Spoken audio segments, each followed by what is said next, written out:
शिरपूर तालुक्यातील शहादा रस्त्यावर भामपूर शिवारात 10 मे रोजी दुपारी भीषण अपघात झाला। यात कार चालकाचा मृत्यू झाला तर त्यांची पत्नी गंभीर जखमी झाली आहे।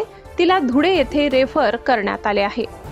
मिळालेल्या माहितीनुसार किशोर हिलाल मराठे वय 42 व त्यांची पत्नी योगिता किशोर मराठे वय 35 राहणार विकरण तालुका शिरपूर हे नातेवाईकांकडे लग्न कार्य असल्याने हळदीच्या कार्यक्रमात हजर होण्यासाठी दुपारी 3 वाजेच्या सुमारास MH 18 BC 6575 क्रमांकाच्या कारने विकरण येथून शहादा रस्त्याने जात असताना विकरण गावापासून 2 किलोमीटर अंतरावर भामपूर शिवारात शहाद्याकडून येणाऱ्या मालवाहू पिकअप वाहन यांच्यात भीषण धडक झाली। धडक एवढी जोरदार होती की पिकअप वाहन रस्त्यावर उलटले तर कार रस्त्याच्या कडेला खड्ड्यात उतरली। या भीषण अपघातात कारमधील पती पत्नी गंभीर जखमी झाले।